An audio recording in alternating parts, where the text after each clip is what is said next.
views expressed in the following show are of the host, the guest, and the callers. The content of the following show, its accuracy, authenticity, and the ramifications of the use or application of said content is the responsibility of those speaking and listening, not the broadcast medium.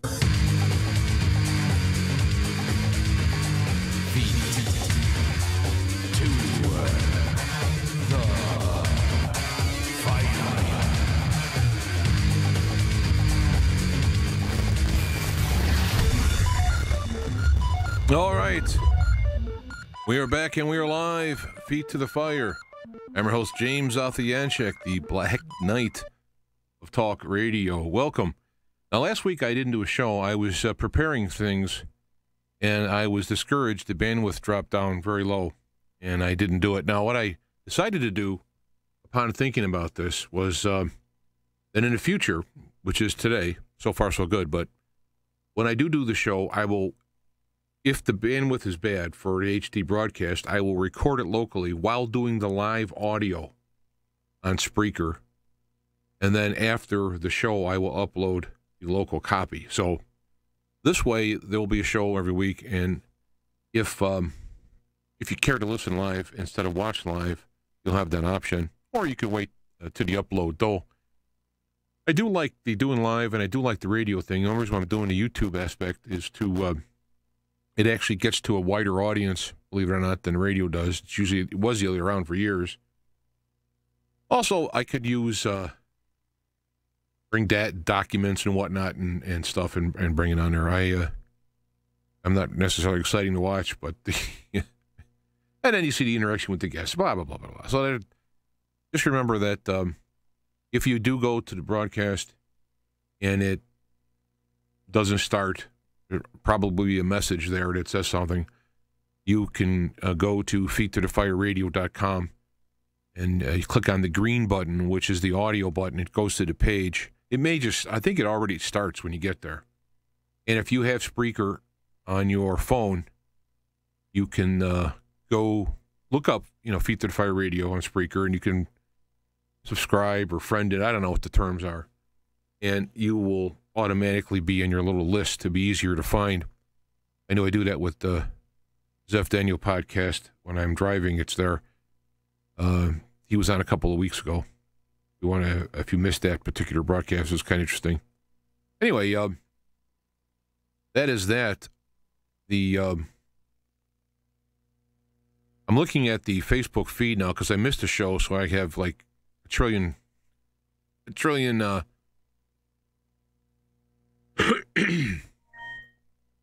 pieces of information that came from there. We do have a guest at the bottom of the hour, Jeffry. I was at Dahmer. Gosh. Jeffry Daughter. Thank goodness he's a cool guy. He is known as the Christian Whistleblower. He's got some pretty hot doctrines and whatnot that he has exposed and or showed alternative readings of. He and of himself.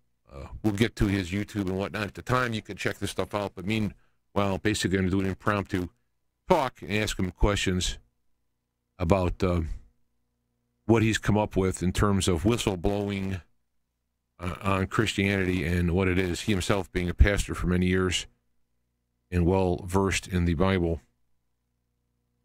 So let me I got to get some of this stuff in here because there's some incredible... I just got to have to fast pass some of this stuff. Well, this one I don't want to go past. Let me get the webpage going here. Let's see. Forgot that. Where is the... There we go. Hillary Clinton will use nukes. Now, I'm not going to play the thing, but I'll be able to play a little of it. And I want the Iranians to know that if I'm the president, we will attack Iran. We would be able to totally obliterate them. Massive retaliation from the United States, a nuclear response from the United States. I think deterrence has not been effectively used in recent times. We used it very well during the Cold War when we had a bipolar world. But at the end of the day, if we don't get it done the way the administration's working on it now, which I totally agree with, then we ought to take them out. We ought to take them out. Are you hearing this from the Democrats? Look at her laughing. Yeah. That's hysterical. Well, taking out a nation with nukes. Anyway. It's very upsetting. And, you know, things I got to deal with, people criticizing Trump. I mean, look, I'm a Ron Paul guy. Ron Paul was my man. I actually gave money and canvassed and got signatures for Ron Paul. The only time I've done it in my life for a president, for a president. So, you know, there's things that are different.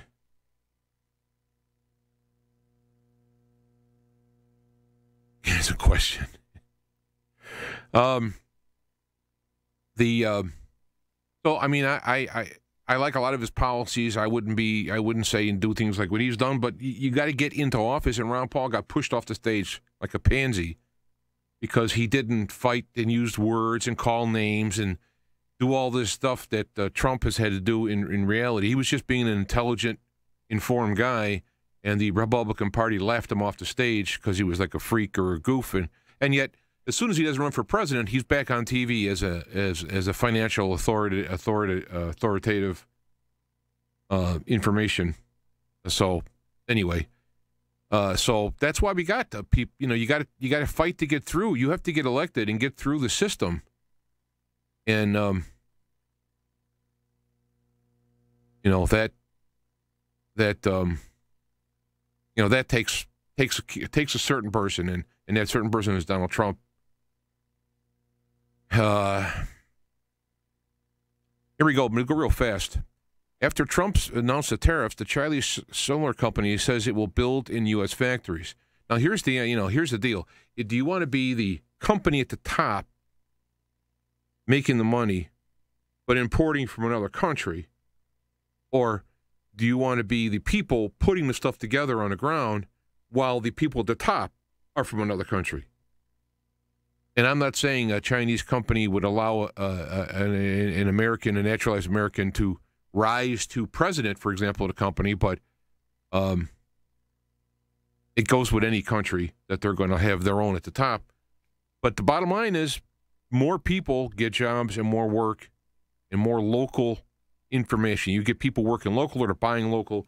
The company can even buy material local rather than ship it in when possible, when it's feasible. So it's always a good thing to do, and it's ridiculous. And when these tariffs are, 10% against us, 2% against them, all Trump is saying is like either it's going to be no percent or 10% for both or whatever, because they're not going to let it go. And it's fair. I mean, I don't know where the logic is. I've seen people who are longtime conservative, Republican type people upset about this. There should be no tariffs. So it allows the company in America to go over to China and buy stuff cheap, bring it here, lay off their workers, and that's okay. I mean, it's legal, so you can do it. Trump built his towers with steel, and he said in interviews, he's like, well, make it illegal for me, and I won't. So now that he's in control, he's doing so. Now, you might say he got his towers in, and now he's fine, but let me just move on here. Federal court rules World War I Memorial Cross must be torn down. And one of the things that, of course, this is the neo-Bolshevik, Mao's Culture Revolution. This is the Saul Alinsky stuff. This is all what's going on here because the Constitution prohibits the state setting a state religion. In other words, you have to be a Christian or Baptist, or you have to be a Buddhist or whatever. You can't do that. And outlawing other religions can't do that. That's what it's for. It doesn't mean the people who live here in a consent a group sense put up a memorial that has religious overtones on it because the people are doing it, not the state. It's the state. Even if it's public money, it's still the people doing it at the side there. It's such a goofy issue. But the bigger issue is, of course, to take away any kind of God. Take away spirituality out of the whole deal. So this is actually old news now. You have Kim Jong-un hosting Seoul envoys, and what came from that is he wants to have a meeting with Trump. Trump says, yeah, no, I go back how long? I've been saying there's going to be no nuclear war from Japan or North Korea. They don't, they know if they attack somebody, they'll be erased. China doesn't want a nuclear war next door, doesn't want the refugees streaming in, the millions. Russia doesn't want it next door. I mean, everybody knew this was not going to happen. This is all people talking, and it's all part of the deal. So what happens? He wants to talk. Trump says, yeah, now they're going to work on where to talk. Imagine South Korea, China, something like that. And there you go. That's part of the plan. That's what the big talk was. Oh, yeah, I got a bigger stick than you and all that. It's all part of the negotiation. Now, I think it's childish, but you have to negotiate. I mean, I know this much. You have to negotiate in the maturity and in the language and in the culture of the individuals you're negotiating with.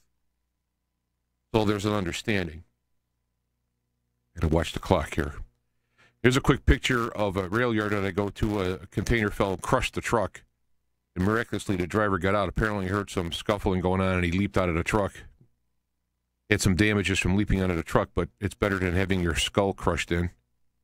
So, in 2 days, things have happened in my job that it's like, man, this could have been me. The place I brought my truck in to get repaired last week, I was off last week from work. Nice negative cash flow there, buying a transmission and being off from work.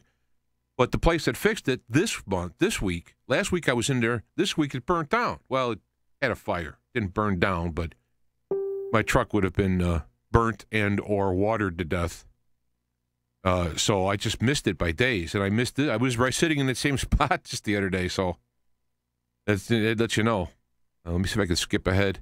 Again, I want to keep mentioning the videos that are, let me just quick on this link. Well, it has been 3 months since the media outcry over Ben Swan market slave trade was drawing a blank on the name. And yet Ben Swan's got some great videos on there. He's doing stuff that the media should do. He should be he was in the media doing this stuff. But he's looking at this stuff, looking at the data and critically thinking and coming up with a report on it. It's not driven by ideology. I recommend people get into that stuff. Yeah, his work. Okay. Sarah Carter, John Kerry officially under investigation as the dossier probe targets the Obama State Department. There you go. It's starting. It's going. Slow but sure. I just hope that all the guilty ones are nailed. I mean, I'm just sick of it all. Let's see. There's so much stuff in there. If people who want to get on the on Facebook here, they could see it. They could see all these things. I'd like to try and do it on my own website, but to get it over there is a lot of time. I'll get there. A lot of time consuming. I've also been moving onto minds.com and gab.ai, which is the Twitter alternative, and Minds is the Facebook alternative. So look me up on those two items as I try to parallel coordinate all of this. CIA had war games simulating electronic assault, and I was reading about people who have had problems in the media.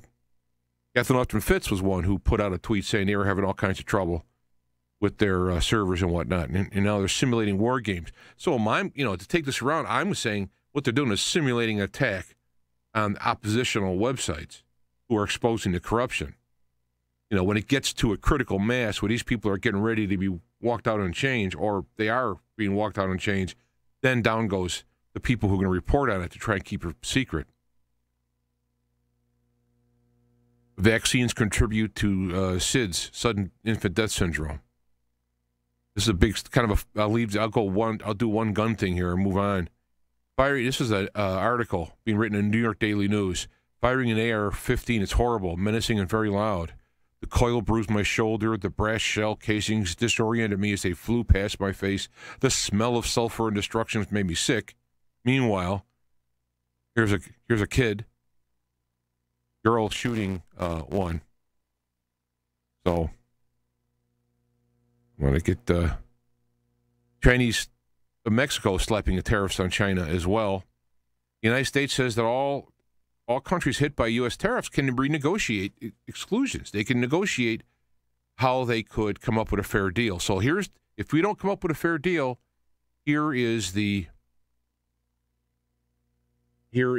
what happens. And so nobody's offering. So it's like, okay, now we'll put the punishment in first, so to speak, for all the years that you've been doing it. And now they'll come. Now there's a notice came from Germany. The German auto workers approached EU and said, avoid a tariff, a trading war with the U.S. at all costs, because they know a lot of people in the U.S. buy BMWs. So with the American cars becoming more luxurious as competitors in certain levels, the idea is going to be so that the people, they'll be buying American or some other alternative, or to a company who, Mercedes, for example, if they make a deal on their own. This is a very important link, and I wish people would share it around. I put it up, and I even flagged a friend of mine who's was from Holland, who's now in Bali, I believe, and she's been a very good critic of Trump. And I tried to explain that here's a list of 81 major accomplishments that's not being talked about by the media anywhere. Her response was a little disheartening, that it sounds to her like it's a website trying to make Trump sound good, if I got her right. But she did admit that Obama was a criminal, and in fact, she kind of said the U.S. are criminal, government is criminals, which is true, a lot of true. There's good people coming out here, and we got a white hat. I don't know what it would be, dark hat, whatever kind of analog you want to come up with, fighting good guys and the bad guys, whatever. And this is very good to have this stuff out there. You're not going to hear it on the mainstream media. There's comments by Dennis Miller. There's an interesting little 15-plus women have decided to own a firearm, and you might call it a woman's right to choose. A little. Now, according to this, Sessions in an interview, which I have links here to Bill Still, he had an interview. He said there is a prosecutor that has been it's been appointed to look into the dossier stuff. So it's going on. It's going on quietly, and it's probably quietly. It's because the people who don't want it to be known aren't going to be talking about it, and they want to come forward with hard data and good stuff rather than, having it become a war of words. Now, this is a very interesting article. Antimedia.org, by the way. The antimedia.org might be something you want to look into. I got them off of minds.com. I haven't seen them around. But there was an article in here, and I'm not going to go through it all for time purposes, but there's the link. And, of course, everything I'm talking about will be linked down to the bottom of this show, so I guess you don't have to peruse the Facebook if you don't want to, my Facebook page. But this individual has an awful lot of Bitcoin, and people have done research. Maybe I could just click on it real quick, because they had a nice little window. Gosh, all this stuff. I hate going to websites when all this crap pops up on the screen.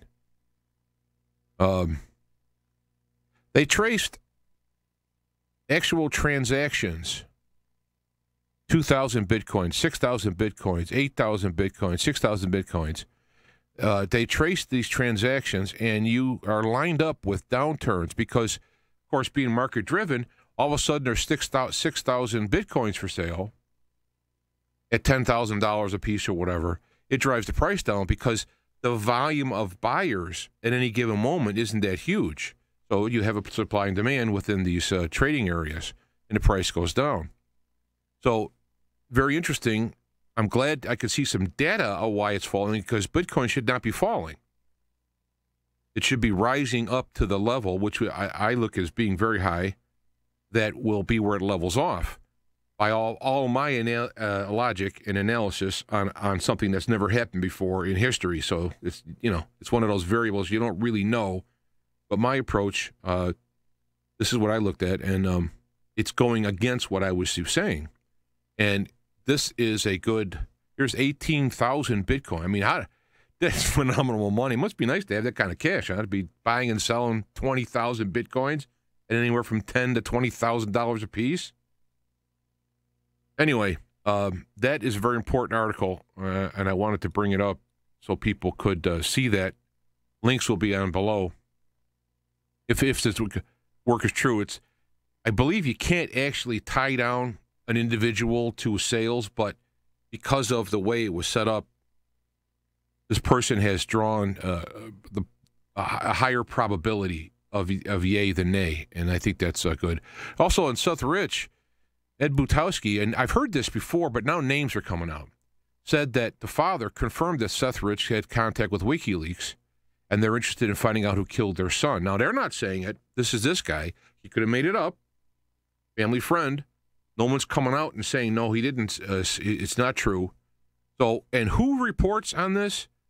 One American News Network. This is what CNN should be. This should be the CNN on the news. These guys come out and they'll call anything. They'll say it's not that it's a it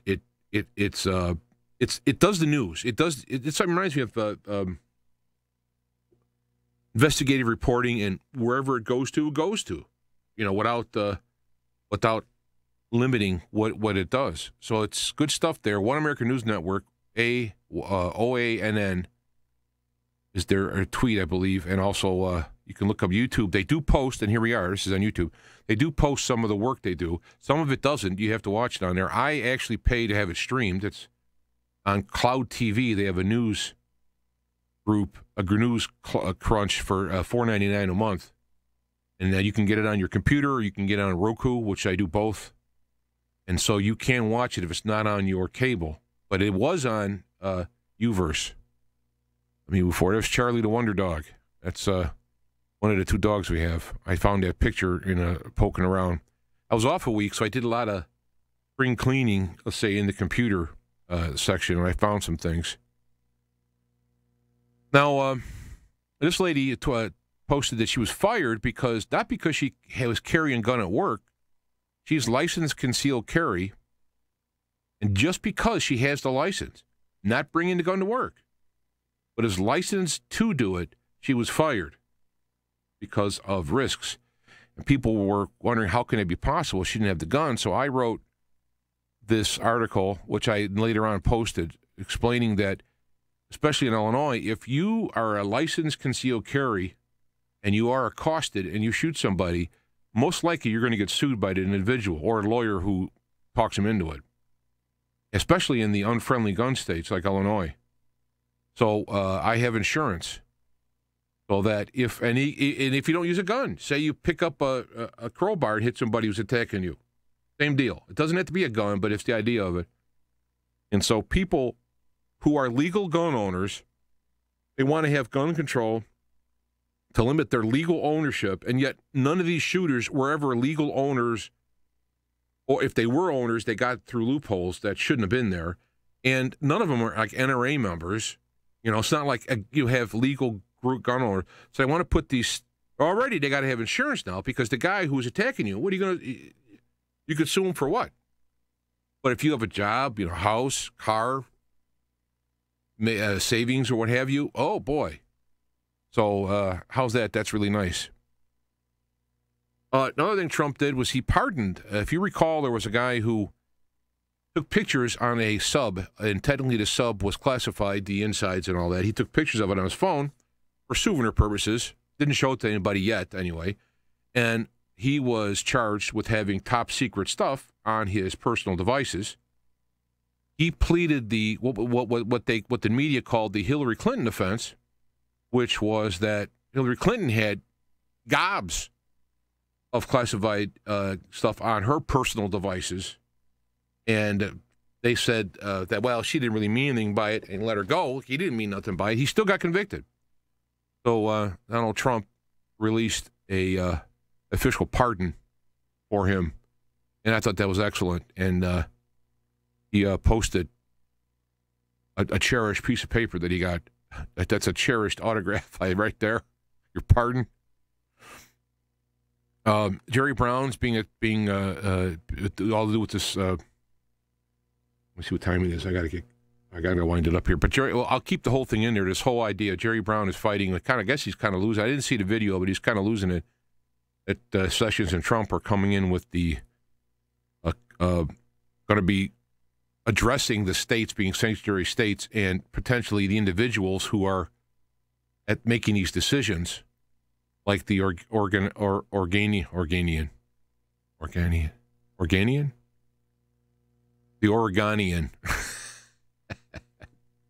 mayor who alerted upcoming ice raid. I'm surprised she wasn't arrested. I mean, if I did that, if I told the guys next door that there was a coming, and I had some kind of, like, I worked for the state, and I told them, and I had some kind of in to notice information, and I told them, I would be aiding and abetting or some, at least fired, or something would happen. But because you're high enough up, and if you're a liberal protesting this is what's going on. So Sessions getting pretty tough. In fact, later on here, I got a well, I want to mention that too. I got some more things on that, but back to this Seth Rich. This guy posted on Twitter a pretty good thing. Can you imagine a loved one murdered in cold blood, middle of the street, 4 a.m., nothing taken, police say a botched robbery, no witnesses, no cameras, no ballistics, no autopsy, no caliber of the weapon, no phone records, ATM cameras wiped, friends lied, family lied, co-workers lied, roommate lied. A little bit, just a little bit suspicious, I would say. So, I mean, that's a point I want to tie back on that. There's a more sanctuary state of California sets free illegal aliens convicted of child sex crimes, domestic abuse, child abuse. Sure, we'll let them go. Because it's the War of the States, slavery was the poster child for it, but the ideology behind it was the Fed versus states. And it came to a war because they couldn't come across on it.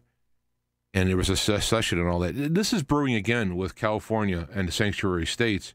And you notice states are all blue. It's all political. They could care less about the quality of life of the people that are coming in or are here. It's all about getting more people here on voting, trying to abolish having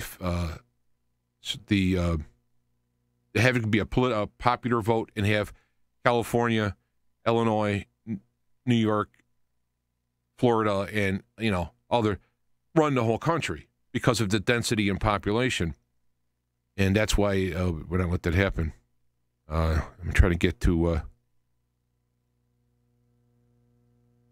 it comes down to this. I think I'll end with this. Let me see. Oh, well, there's the video. I'll put the link to it for you guys to see this, but pretty straight up in your, kind of in your face there with the Sessions on immigration. But when it comes down to immigration, let me just end with this. The reason why, I guess you'd have to agree with this, but the reason why the Democrats, the liberal, want to have immigration is not that they care for the individuals, because the main Democratic cities are all got big slum areas for the groups of people, right? So it's not that they care about the people and their quality of life. They care about, if we let you in here, you owe us and you vote for us. They're trying to get in Chicago. Rahm Emanuel says they accept as an ID for voting on a card that you don't have to prove to be a citizen. Why? Because he wants to have the density of vote grow. I mean, Chicago's already hugely Democratic, but it's got the rest of the state. So you got the collar counties around Chicago versus the rest of the whole state. And the more they can cram in there, the more solid blue the state becomes. So they're trying to do this. That's the only reason. Now, to stop voter fraud, to stop people who are voting multiple times, which my own district, my own precinct, I guess it is, they caught people who had voted in multiple districts, literally bussing around. Or voting with dead people, or voting with people they know aren't going to vote, and also registering people who aren't eligible to vote. Those three things will be completely stopped by voter ID. Well, we don't have a national ID. Well, you already have IDs that you have to have. License, you want to buy booze, blah, blah, blah. You know the whole story, right? So the idea is here, you don't have a national ID card. If you have a voter's card that's mandatory for federal elections, which would include senators and congressmen because they federally affect the rest of the United States. So you have an ID card for voting that you have to show in order to participate in the federal election. and then it gets put in a drawer until the next voting. You don't have to use it. It doesn't have to be. Don't have it used. You have to have the federal voter's ID and something. It can be used optionally as an ID, but it doesn't have to become like your ID card to be an American citizen and walk around with it. It can be there for that purpose, and the laws can have that purpose and that purpose only. It can be used as optional secondary ID, not required for anything except voting. Voting, it's required. Other than that, put it in your drawer. Then you have in codified in law, you cannot make someone have this ID and use it for anything else. It can be, if you would like, convenience-wise, but not mandatory, except for voting. You would lose all non-citizen voters. You would lose people who voter fraud, and you would lose, voter fraud meaning the dead people voting and people multiple times voting. All would go away. Immediately go away. And the card would have to be hard to duplicate. It could be free. Yep. Taxpayer paid. I mean, we could spend $500 billion on military. We could throw millions, whatever it takes to do that, because this is something I want you to understand, and I'm going to start setting up for Jeff. The only thing that we as American citizens have to mandate anything in government is the vote. You can call your congressman. You can camp outside the congressman. We can throw. All right, just hold on for a minute there. I'm almost done, Jeff. Just hold on for 1 second. You can write your congressman. You could camp outside his or her door. You can hold your breath until you turn blue. You can have, I'm going to have a hunger strike. You can do whatever you'd like. They legally don't have to vote or not vote the way you want. They have the legal right to do whatever they want. Now, when it comes voting time, that's when the people can mandatorily vote them out and nobody can say anything about it. That's why the vote is so important. And unfortunately, a lot of times with voting, you have, I want this person or that person. You don't have a wide range of people. So you're stuck with the lesser of two evils. But then again, you do have a say-so in it, rather than during the year, they could do whatever they want. Like, I'm in Illinois, so I can go Dick Durbin, and I want him to not do gun control stuff. And Dick Durbin is lockstep with every other single liberal Democrat who's going to vote whatever they say. Doesn't matter what I say. It doesn't matter what the people in Illinois say. It matters what he's told by his group. And I give him credit. Those the liberal Democrats, I mean, they're all Democrats, vote as a block, like mandatorily. You don't get the one or two disagreeing, like the Dennis Kucinich, he's gone. He'd be one of those guys who would vote on his own. So this is the thing. If you put in voter ID and you limit it to only federal elections, it could be optional in non-federal elections, and it can be optional in any other IDs, but mandatory for that. And you have it tied in, so you'd have to prove citizenship and voter eligibility tied in with that ID. All this stuff goes away. And then it would be interesting to see what the vote tally is. Okay, so I got Jeff in the wings here. Let me put this, I'm going to play this song. It's a tune of mine while I set up his video, and we'll come back in a couple of minutes.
Great spirit of living life.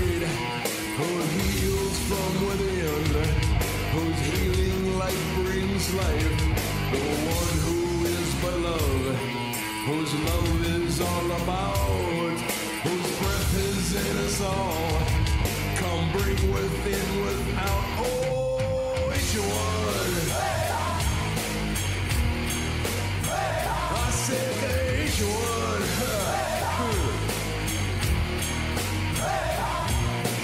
Each one.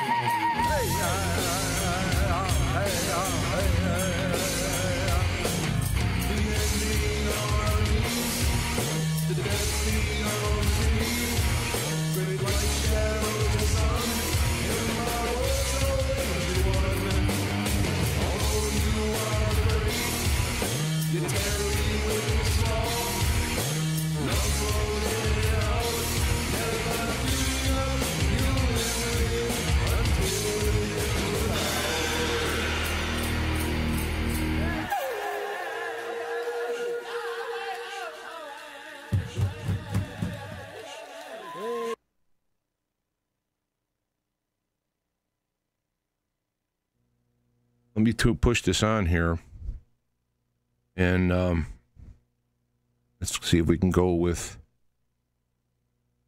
boom, there you are. Are you there, Jeffrey? I'm here. Do I have some feedback issues? No, you don't. Oh, perfect. Everything's good. Everything is good here. We are live.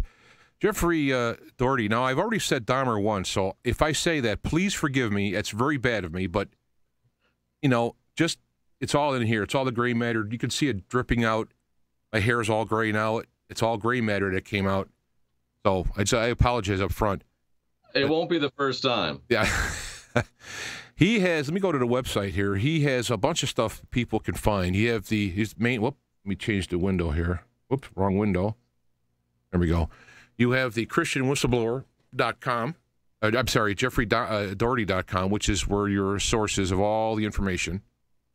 You also have, if I have this right, you have a Facebook page, which would be Jeffrey Daugherty, one word, that you could hook up with that. And I also noticed there was a channel on YouTube where you are pretty prolific in putting up your work in whistleblowing Christendom, which is probably going to be my first question, is what exactly is a Christian whistleblower? Well, that's a good question, James, and probably the best place to find all my information is the YouTube channel.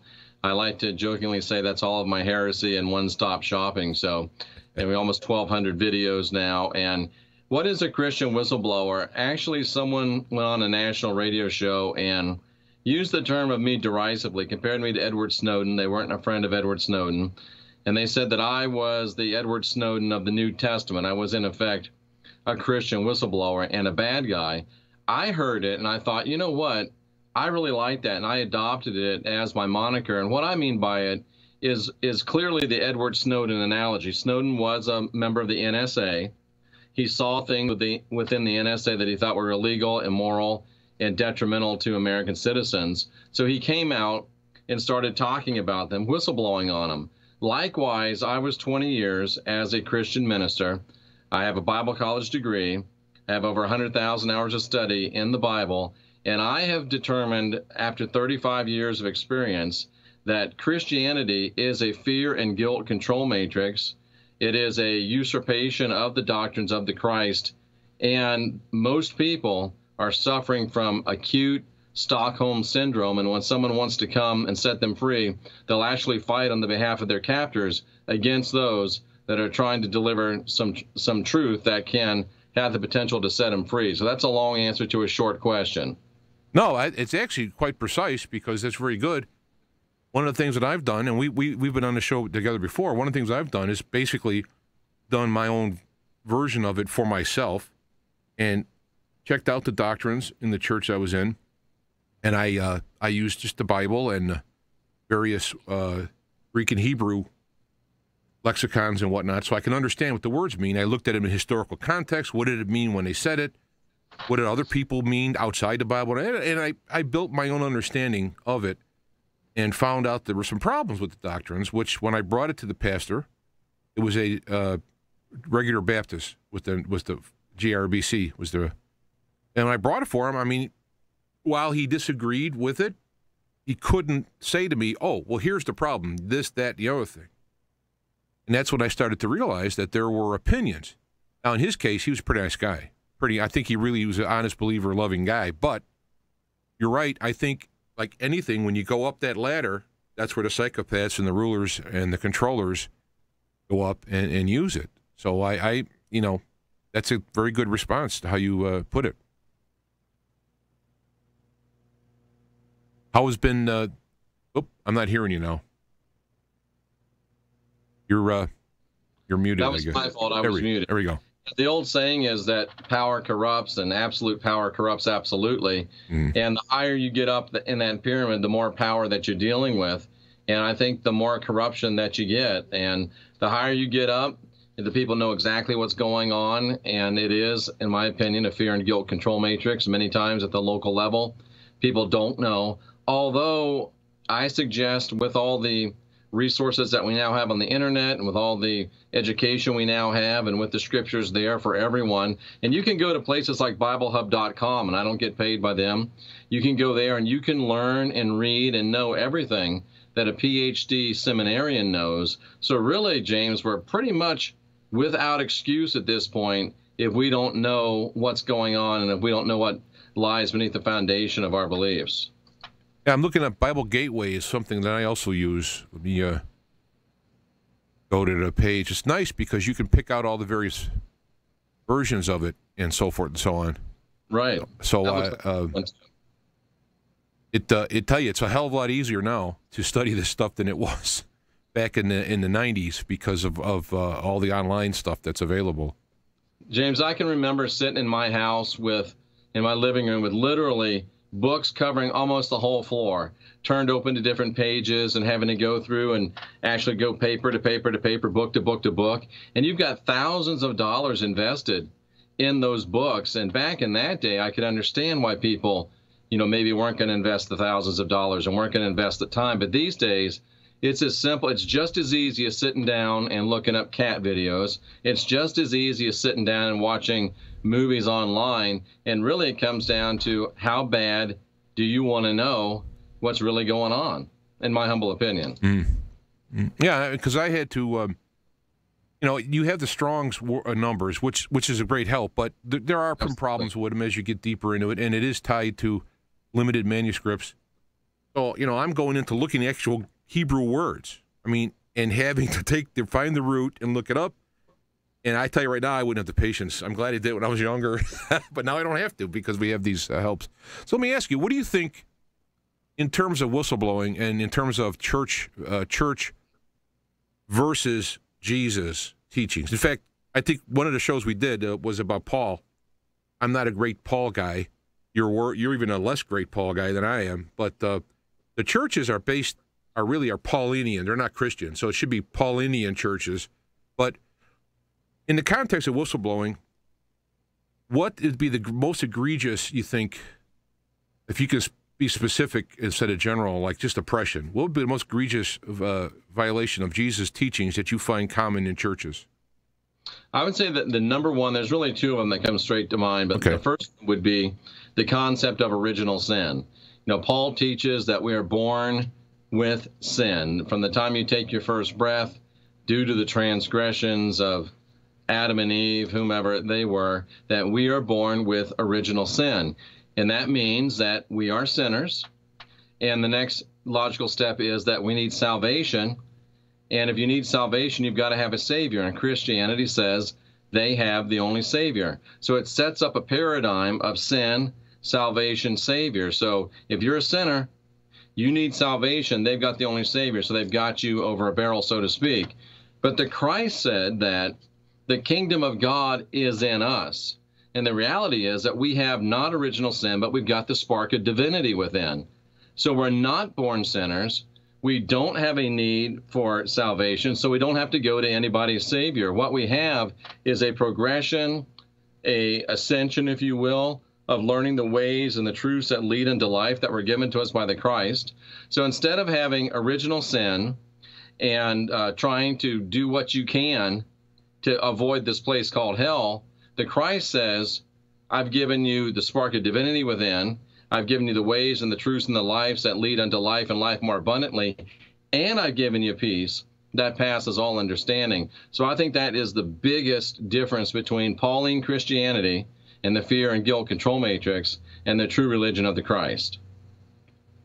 Well, well said. I agree. I mean, I think that living in this world, if you follow the teachings of Jesus, you will have unpleasant things happen to you by virtue of its opposing and all that. But there is an inner peace, not having to worry about God going to kick your ass after you die, than just because your parents were a sinner and so forth. No, I would agree. In fact, when Jesus when Jesus talked about sinners when they came to him, his response was basically go and sin no more, not like do all of this stuff or do this stuff or no, I'm sorry, you're not good enough. Just okay, just don't sin anymore and move on. And I like that approach, and I would think God would basically take that approach as opposed to demanding some type of payment, especially when it's solely supposed to be grace.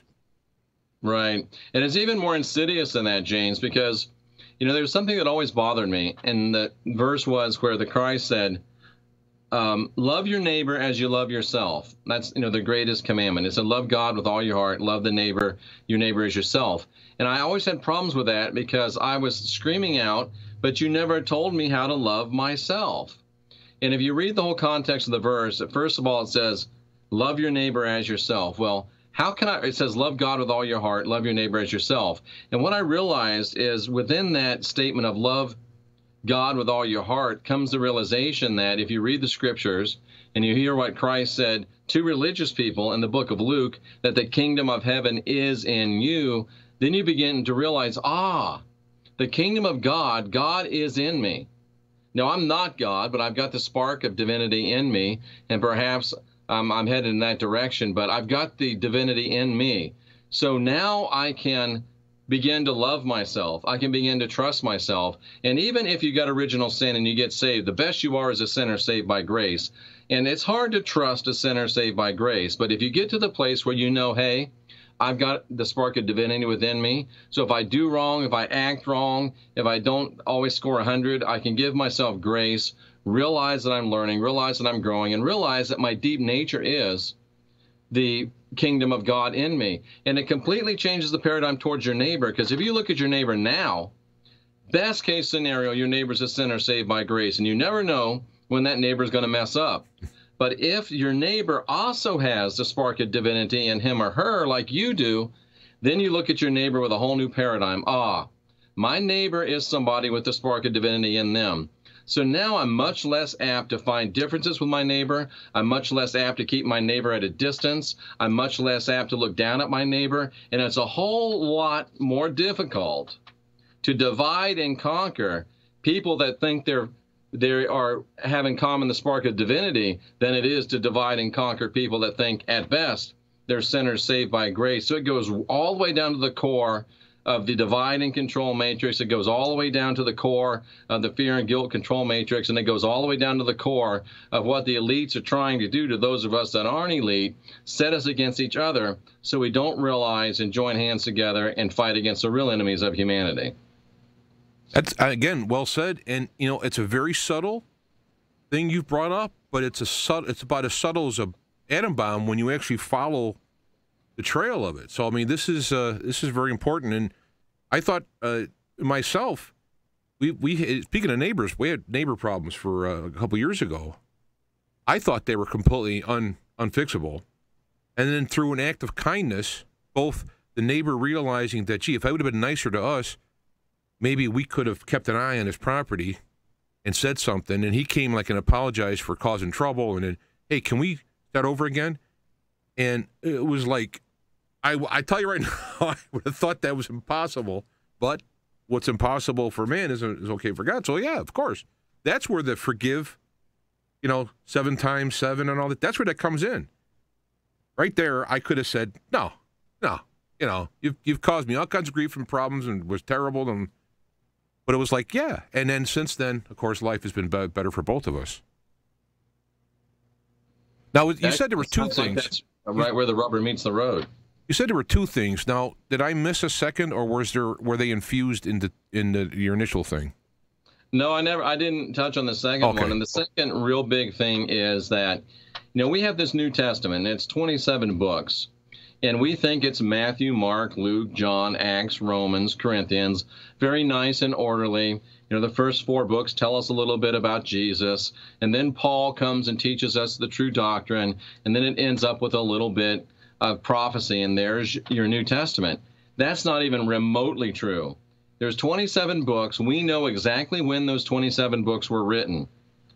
And instead of putting those books in a chronological order to be able to understand what the people that first received them understood, to be able to see the development of doctrine and practice within the New Testament, for some reason, these books are completely, totally jumbled all up. The first book of the New Testament, Matthew, is written towards the end of the New Testament period. The first book written was James. And if you read the books of the New Testament in order, you will see what really happened in the New Testament. And the New Testament was a battle of wits, a battle for the hearts and minds of men and women between the forces loyal to the teachings of the Christ and his apostles and the forces loyal to this emerging religion of Paul, the self-proclaimed apostle. And by the way, some 150 times he's called an apostle in the New Testament, only once by someone other than Paul. And that once he's called a false apostle. But it's intentionally jumbled because they don't want you to know that there was a battle between the teachings of the Christ and the teachings of Paul. They don't want you to know that there's actually two competing faiths. They want you to buy the fear and guilt control matrix. They want you to buy the sin, salvation, savior matrix. They want you to be deceived. And if anyone can tell me one good reason why these books, where we know the dates of them, were not put together in those right dates, well, the Holy Spirit did it. Well, did the Holy Spirit mess up when he inspired them out of order? Or did the Holy Spirit mess up when he inspired to put them in a different order than which they were inspired? That's a bad argument. It's obviously some chicanery going on. And if we get to the bottom of that, I think we get to the bottom of the whole rotting, stinking fear and guilt control matrix. Yeah, well, what I actually do is, how I personally do it is I look at the teachings of Christ as the pinnacle and then go out from there. So if you read about the apostles during the Gospels, now I know the Gospels are later, you know, they're actually, that narrative is a man-made creation and all these other pieces are thrown together. So I'm aware of the contra. But if you read that, even then the apostles aren't exactly getting it, right? So then when Christ dies, leaves, raises and leaves, then all of a sudden the apostles got it all together, you know, and they're, you know, the vicar of Christ is there for the Catholic Church and all of them. But up to that point, the only apostle, in my opinion, that got it all together was James. Well, I call James the fifth gospel because he seems to be the only guy who gets it. I love that book. Well, James was the de facto leader of the church, you know, after the Christ left. So I think you're pretty accurate on that. Yeah, he I think there was it in the Nag Hammadi? I get these mixed up with the Essenes. What was the writings at the Essenes? Was it the Dead Sea Scrolls? Was that the Essenes? Well, a lot of the Essenes writings were in the Nag Hammadi scriptures, were part of the Dead Sea Scrolls. Because I believe there's something in there about Paul and James getting into it. Yeah, Paul's called the spouter of lies in the Nag Hammadi scriptures. Yeah, and there's a actual physical occurrence, accosting, where apparently James was thrown downstairs or something like that from Paul. And well, Paul actually killed James with his own hands, is the story that you're referring to. Josephus talks about it. Writings of the East talk about it, and it's even given in somewhat of a thinly veiled code in the New Testament, where Paul the apostle killed James the apostle way after the Damascus Road, quote-unquote, conversion. Mm. Yeah, so and also Paul's got some good stuff, but I've been doing some reading in the, let's call them, they call themselves like the modern Essenes, I guess. There's a whole website with their writings on it. Mm-hmm. And a lot of what Paul has said they have Jesus teaching in there, and I'm not sure if they just said it's good stuff, but I can't handle Paul saying it, so he must have took it from Jesus, and then he wrote it into their narrative. But he did have some good stuff. It's just, but there are people who have good stuff, but then they have the bad stuff as well. And that's why I think, and even in my church, where my pastor was very loving, I mean, I go to church for an hour, and I talk to him for 3 hours afterwards, every time, 3 days a week, right? The guy was really good. But I started to notice that no one really preaches sermons only on Jesus' words. So he asked if I would teach the adult class, just a small church. There probably was 7 people in there. And I said I would, but I want to be able to use the Bible alone, no commentaries, no Sunday school lessons, and grammatical helps, like lexicons and all that. And I'll submit it to him. I'm not going to. He said, yeah. And when I did that, that's what changed my whole perspective on this, because when I actually learned what Jesus said, looked in the context, looked in the words, what he said, it was like, wow, and that was my downfall in the church and my personal rise and closer to Jesus and his teachings. Well, James, what we have is a situation where there's a lot of gospel, quote unquote, about Jesus, but there's not much of the gospel of the Christ, because where he was born, how he died, what he did. Even the Christ said that the things that I did in my life, the physical things pertaining to my body, don't mean anything. He said it's my words which carry spirit and my words which carry life. And I think you hit it right on the head, because you have to go to the gospel or the teaching or the words of the Christ. Those are the things that have power. Those are the things that have life. And somebody in the chat room says, it's interesting that I don't use the name Jesus. Well, there wasn't a J until about the 17th century. I don't know what dude's name was if he did walk the earth, but his name wasn't Jesus. That's why I don't use it. I think it's an incorrect name. But when I'm talking about the Christ, I'm talking about the manifest Elohim that came to earth and gave us these teachings. Yeah, that's true. A lot of people have said, if you look at Jesus, especially if you say it like you would say it with Latin, Jesus, you got Zeus in there. So is it like there's some kind of, but I personally haven't got too upset with that, because it's like God knows what I'm talking about, even if the name is off a little or here. I mean, and so that's why I try to say, if I say the Father instead of God, I don't say Yahweh, because no one knows what that word is. It's all consonants. There's no vowels. No one says it. It's all this cryptic whatever. So that's why I do it. But I get the point. I mean, it's good to, if you say that, you're not wrong. You're closer. So. But I do notice that when people say things that aren't standardized, people start to get nervous a little bit. And probably I think there's been too much standardization. There's been too much political correctness, if you will. And I think it's high time for people that are willing to smash the dominant paradigm. I think it's high time for people that are willing to color outside the lines. I think it's high time for people that are about ready to throw political correctness and about ready to throw out the standard paradigm and start doing things just out of good old common sense. And I mean, it was a tactic that worked pretty well for Donald J. Trump a couple of years ago. Yeah. So when I first started, I went through this church thing, and then I had divorce, and my life kind of broke apart, and I started over again. I mean, I literally went back, is there a God? And I determined there was. Is the Bible a word of God or whatever? And that's where I started to get a little yes and no. It's men wrote the Bible. It contains inspired works, but it's not all equal. And one of the things I didn't like about fundamentalists is that they said that every single word of the Bible is as strong as every other word, and I'm like, no, I can't handle it. And then when I came across the book, The Holy Virus, by Lionel Parkinson, I don't know if you're familiar with that. He I am. I had Lionel on my show before. How's he doing, by the way? Good. He's been actually being on here a few times about the market and so on. But if you've never bought that book or read that book, folks, you've got to get it.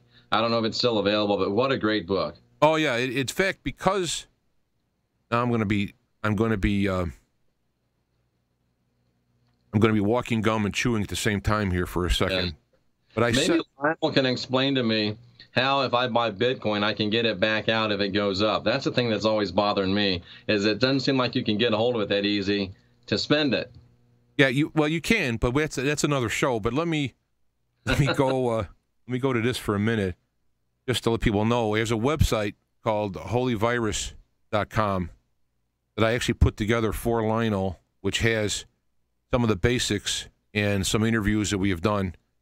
And if you go to the Feet to Fire website, there's a discount on the book. You can also get it for like $7 from Amazon. And there's a PDF version for, I think it's like $15.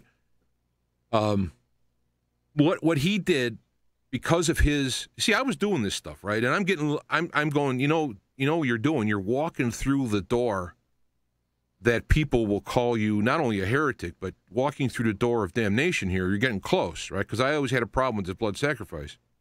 So what Lionel helped me do is he put some legal legs, actual things to walk on other than just like my heart leading me. Now, it's probably a weakness, but, I want to have the heart and mind working together. I don't want to feel this way, but I can't prove it that way. I kind of like a teamwork. And he brought me that. So really the big question I probably was going to ask you eventually was, I couldn't really be in any Christian church because one of their fundamental doctrines I don't agree with, which I'm saying this in all humility and honesty, right? There's no arrogance here. I'm not trying to be, but it's like, I don't understand how if I was to kill somebody, if I was to, if I was guilty and I had someone killed to take the blame for me, I'm not immune from what I did. And yet you have God demanding his son be murdered to cover my sins. It doesn't make sense, because God could simply forgive you, forgives an honest and contrite heart. I mean, Jesus said these things. So if I was to say that the sacrificial blood of the Christ is not it comes from, and this is the Holy Viruses thing, it comes from a Babylonian concept as opposed to God concept. I mean, how would you approach that? I'd say it's 100% correct. And if you just think about it, just look at it. You don't even have to go outside the Bible. When the Christ came, he and John the Baptist were preaching repentance and the forgiveness of sins through water baptism. Water baptism. What that meant was no more going to the temple, no more blood sacrifice, no more sacrifice of animals. You were to get the remission, forgiveness of sin through water baptism. And if that wasn't clear enough, on Passover, the Christ himself marched into the temple, turned over all of the tables where the guys were selling bulls and doves and birds and goats and everything, and then went in and literally stopped the sacrifice on Passover. He could not have been any more clear. They were preaching no more blood. He went in and he stopped the sacrifice. He set all the animals free. How can you tell me that days after that, the guy that stopped the sacrifice, the guy that had been preaching for 3.5 years, no more blood sacrifice, how can you tell me that he goes to the cross as a sacrifice? Not only does it not make sense, it doesn't make any sense when you look at the Bible as saying that sacrifice is not what they want, but a contrite heart. So blood, sacrifice, death, as Lionel has very correctly identified, does come from Babylonian blood magic worship. And the God of the Bible is a Babylonian blood magic worshiping God. And Christ came to redeem us from that. You don't need blood to get forgiveness. You need to say, hey, I'm going to turn my life around and live according to the ways and truths of the Christ. And you may not like that, but that's what the Bible teaches. That's what logic dictates. And that's what objective history shows us. Lionel shows that Cyrus was said that the Lord was a blood god. It's right in the Bible. And if you get that book, it'll change your life. Absolutely. And I'll put the codes in down here for the discount too, because it's not that he's not making money on this. I can assure you that. It's a labor of love, but he'll deliver that throughout the world. But we'll get to that. It'd be the best money ever spent. Not to, but I wanted to bring that up because, see, to me that's the crux. Is that when someone has the term I heard years ago was fire escape from hell. When someone has a fire escape from hell, you could say these certain words, and then all of a sudden, boom, you're not only are you not going to hell, but now you're miraculously changed. Now, I've seen people who have came forward and given their life to Christ and follow Christ and have made tremendous changes in their life. But see, that's the real power that's in it. Now, that person may think in their mind that, I'm covered by the blood of Jesus, so sacrifice of Jesus, and I'm thankful, and I want to follow him and love him and all that. So he could be, quote, saved in spite of believing the blood part. But it's the person who really harps on the blood. I mean, look at all the context of blood. You have wars. You have the killing of the innocents, of animals. You have in fact, because of my study on this, I became a vegetarian. Because at the base of killing the animal is this being did the work to store up the energy in their body, and I'm killing them and taking their energy, just like any other predator. And so if somebody has a savings account and they build up a savings account and some Sharpie comes in, whether they hack into their system or whether they sell them some fake land or whatever, and they steal their savings, what's the difference? The only difference arbitrarily would be, well, that's because it's an animal, and we've been given dominion over animals. But to me, how I read that verse is we've been given a responsibility. I mean, we are God with skin on in space and time, supposed to be helping the earth and the people around it, not looking at what I can get out of it. And responsibility is much closer to the original Hebrew word than dominion. I agree with you 100%. But all you have to do is walk into any Christian church. Walk into a Catholic church. What do you see up at the front of the building? You see a dead guy on a stick. Walk into a Protestant church. What do you see? The dead guy killing stick. And if you go into a Catholic church at the right time, you're going to see them literally, according to their own doctrine, participating in a cannibalistic ritual, eating the body and drinking the blood of the human sacrifice dude on the stick. Now, if you go to the Protestant church, they're a little bit more refined, and I suggest a little bit less honest. They'll say, oh, we're just doing a symbolic cannibalistic ritual of a human sacrifice of the dude on the stick, and we took him off the stick because we didn't want to look at him anymore. But that is the centerpiece of all Christianity, is this blood. And I think you hit it on the head, James, where you said when you eat an animal, you're consuming the energy. And that's what it's all about. Christianity is not only a fear and guilt control matrix, but it is a big machine that continues to feed energetically a God that is not the God that we think he is. That's what 36 years of study has brought me to the conclusion of. That is very concise and well put.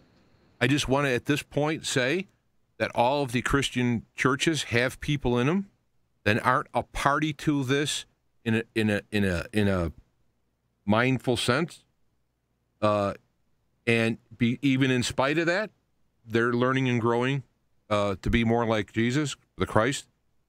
But the machinery, I like your term. I mean, your terms, I like them. They're the machinery of the system, of the machine there, is literally energetically feeding that God. And one of the suspicions, I mean, since we're on this topic, one of the suspicions I have is, why isn't the name of God mentioned? I go, well, two reasons I say is, one, for us, it doesn't have a name. That whole part with him saying that I'm the I am, it's like I exist. That's my name, I exist. But secondly, they want to hide the name, I think, of what that is from the Babylonian God, be it Marduk, as Lionel suggests. So the name in the Old Testament isn't, when they say Yahweh and all that stuff, those are all trying to figure it out, but it's really hiding the real name, which is a bad name. You know, it's a bad thing they're trying to hide. Well, I think you're exactly right. And the reason he's trying to hide his name, and incidentally, when the book of Revelation talks about him coming back on a white horse, it specifically says that he is hiding his real name with a cloth and proclaiming that he is the Word of God, proclaiming that he is Jesus, but he's hiding his real name. So he's been hiding his name forever, and he's going to continue to hide his name. He doesn't want you to know that he's Marduk, because then you can connect him through the Cyrus scrolls to the blood god that he is. He doesn't want you to know that he's Yaldabaoth, because then you can connect him through the writings of the Essenes and the Nag Hammadi scriptures to the blood god that he is. He doesn't want you to know that he's Samael. He doesn't want you to know that he's Sackless. He doesn't want you to know that he is these people. I call him the rat bastard. Maybe I shouldn't. But he's hiding his name. And guess what, James? Saul of Tarsus did the same thing. He was trying to hide that his name was Saul. He was going by Paul, and it was Luke that busted him out, because literally translated, and you've probably discovered this, Saul of Tarsus is literally indistinguishable from Saul from hell. You know, Tarsus, that always got to me because of the relationship there. But, yeah, so back to, I skipped over something. I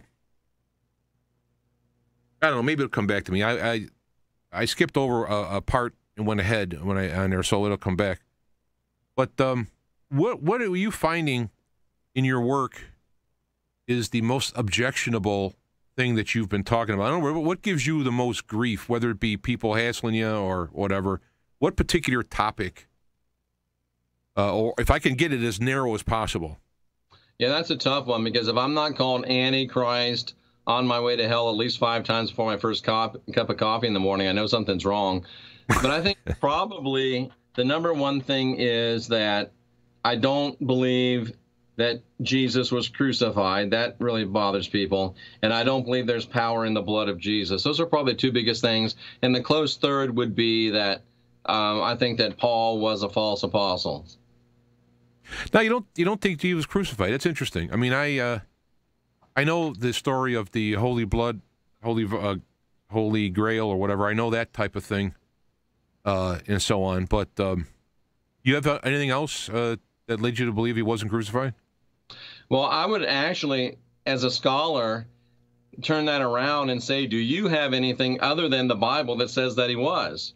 And the reason I ask that is because there's a guy named Philo that wrote a history of the Judeans during the period of time that Jesus supposedly was living there, during the time of the great show trial before Pilate, during the time of the great crucifixion, during the time of the great resurrection, and he said not one word about it. In fact, there's less than maybe 3 pages of any objective information at all talking about the life, death, birth, anything about Jesus. This Jesus person from history doesn't seem to even have existed. There's no objective evidence of him having existed. There's nothing outside the Bible. And to say the Bible's true because the Bible says it's true, I think is the worst of reasoning. Of course, it's circular reasoning.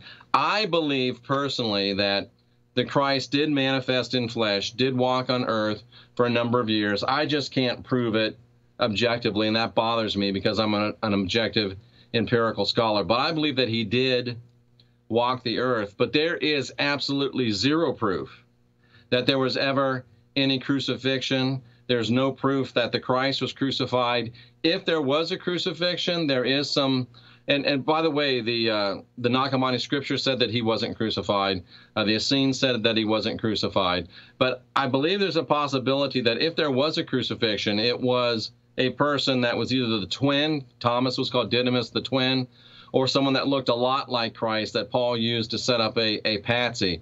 But if someone wants to show me some objective, non-biblical, empirical evidence of Jesus living, of Jesus being born, of Jesus dying, I'm all ears. But if you go back to the real history of it, there's at least 50, 60, 70 saviors that were born in the around December 25th in mangers with wise men attending them.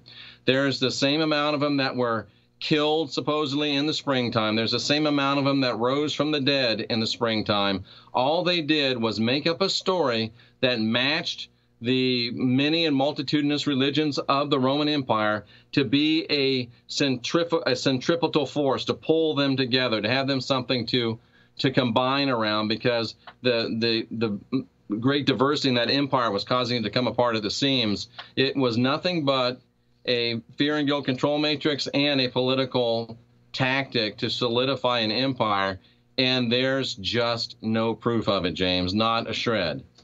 Well, you know, what I could say is that I like the concept. That sounds funny. I like the concept of crucifixion, but what I'm saying is it seemed like it would be a good example to back up the teachings of Jesus, to show that here's a person who lived all the way unto death without followed the principles, was crucified, you know, or killed, whatever, and came back on the other side, kind of like as a witness to himself. But it's, to me, it's not necessary, because are you familiar with Shakespeare? The actual historical Shakespeare wasn't actually Shakespeare. It was really Sir Francis Bacon. Bacon and his group, right? So Yep. my question is, James, you've also got the idea that the guy that said, don't do any more blood sacrifice, stop the blood sacrifice, prevented it on Passover, then turns around and becomes a blood sacrifice. well, no, I'm not talking blood sacrifice. No, I'm talking about just having somebody, you know, him being killed in a torturous manner. But what is the crucifixion if it's not a blood sacrifice? Well, it's killing in a torturous manner. I mean, the individuals who were sentenced to be crucified throughout time were simply, set painful way to die. But my point is, even if, let's say, Jesus was Shakespeare, in that the principles that were created, Jesus was a character to convey the principles, they're still true. So that's why I haven't got too upset on this argument. You make a good point about, Secondly, I think when you're dealing with spiritual and the material, that ultimately you can't prove God exists. You can't prove an afterlife in a sense where an atheist or a scientist would go like, oh, looking at the data, yes, there's an afterlife. There's going to be that little kind of itchy underneath that they're going to ignore. Like, for example, they say that the genes drive people, their genes, their DNA drives them to do things. Well, why? Well, so that they'll advance and their genes will live. You're giving an awful lot of credit, the genes. You're giving a lot of consciousness to the little genes doing this stuff. And they talk about how evolution is driving this form, and sometimes it skips. They're given the power of, quote, some kind of a God or a creation to this without the creator and all that. So, I mean, they do it too. But what I'm trying to say is the principles are true, and it's going to be up to the individual to kind of use the head and the heart and accept that little bit of a gap that's there in the literal sense. And so that's why I think you're never going to be able to prove these things, but the proof will be in the pudding, I guess, is what I'm trying to get around to. And then Christ said pretty much what you're saying. He said, listen, he said the things about my life, the things that pertain into my life, when I was born, where I died or didn't die, how I was killed or wasn't killed. He said any and everything that has to do with my physical body, he said it doesn't matter anything. My words are truth and they are life. So you're 100% right, James. It doesn't matter. I think he did live, but even if he didn't, even if this person we call the Christ or you call Jesus, even if it's just a character around which these teachings coalesced, whether he was real or not, one thing we do know, that these teachings are still real and they still have transformative power in the lives of men and women when consistently applied. Right, I agree, and I look at God as being, rather than being this tyrannical guy that says my will be done and all this stuff. I think God created this whole universe, and it spins to bring people to grow up. Let's say, and I'm going to use metaphors, up closer to God. You're going to go to love, or avert hate is the opposite to show how love is the answer. So you have this kind of spin built into the whole universe. But God doesn't have to enter space and time to make it work. But at the same time, God being also very humble in himself, would intervene on the behalf of an individual with prayer, even though it's already covered in a different manner, but God having that merciful side, well, like, okay. Yeah, I know I got it all figured out. I got it really the best that could be for you if you just let it alone, but all right, I'll come in and help you, and we'll work out the details, how to get you on track later. That's the kind of view I have of God. You know, kind of that grandpa type of a thing, giving a wink, you know. My grandfather, not to be too verbose here, but my grandfather used to do a thing, and I didn't realize till well after his death. He took those little lifesavers, he'd break them up into pieces, and he'd put it in his hand, and me and my sister would have to guess what hand was in. And we always got it. And it dawned on me well after his death that he had it in both hands. You know, and that's kind of how I view God. It doesn't mean it's going to be fun and pleasureful along the way, because there's a whole bit of stuff going on here. But if you believe that God is like that, he's like on your side, you know, it really gives you that, I don't know what you want to call it, kind of a wave to continue on in life. And the desperation, even though it's unpleasant, you know that no matter what happens, there's always God. You know, like that one Psalm verse, though he may slay me, I'll praise his name. It's not that, oh, that's a psychopathic God. I go, no, it's me saying that even my death, I know that it's good in the picture assessed, in a sense. And then at the same breath, I know that God could make, could also spare it or whatever, So you kind of like win both ways. I don't know if I'm stumbling here, but you get my point. Yeah, and I think that within the scriptures, and by my estimation, I'm right along with Thomas Jefferson. He said the Bible is mainly dung, but it does have some diamonds in it. And my estimation is about 80% dung, about 20% diamond. But there's two gods in the Bible, James. There's one that's like your grandfather, that's got a goodie in both hands, and they're reached out to us. And then there's another God that there's both hands right here, and they're empty, and he's beating them with us. That's the fist, yeah. I'm a vengeful God. I'm a wrathful God. I'm a jealous God. I don't even want a girlfriend like that, much less a God. Give me the God with the lifesavers in both hands. That's the one I want. Yeah, and I think it's not that, doesn't mean that life is all wonderful, because another thing that I've done, this is all from basically reading Jesus, is where I'm getting this stuff from as I apply these things, is that it's not, when you come here to earth, your life is not meant to be a paradise. I mean, it doesn't mean it couldn't be, and it shouldn't be, but that's not what it's meant to be. It's basically, I look at earth, the whole point of life. People say, what's the point of life? I said, the point of life, and it goes down even to animals and plants and minerals. The point of being here is to make a choice. Do I help one another achieve, or do I destroy and or use predation one another? That's the choice. And if you look in the animal kingdom, the minerals, you got volcanoes, and then you got, I don't know, gourds. What's it called? Geodes, for example. And so this is what the deal is. So that's what and right now we're in a position where I call it the time of a revealing. It's revealing of what your heart is. Are you going to be a predator, a parasite, which is like the passive-aggressive version of a predator, or are you going to be someone who wants to work for love and light? And you have no choice now. I mean, you can't just kind of avoid it. You're being forced to make that decision. I think that's very well put, and I think that if we were to put it in those terms, that the Christianity, the fear and guilt control matrix, the Abrahamic religions, Judaism, Christianity, Islam, are predatory, and to succeed in them, you have to embrace that predatory nature. But spirituality will allow you to be the person of love and light that you've talked about. And I think the more religious you are, the more difficult it is for you to be spiritual. That's just my 2 cents worth. Yeah, and if you're using the term religious, and I know you are, to do with being more like this church matrix, that makes you religious, then that's the proof is in the pudding, so to speak. Because, was in the hardcore Baptist church, the Independent Baptists, where they're preaching about people going to hell, and they're like excited about it, you know. And it comes to mind that Jesus talked about don't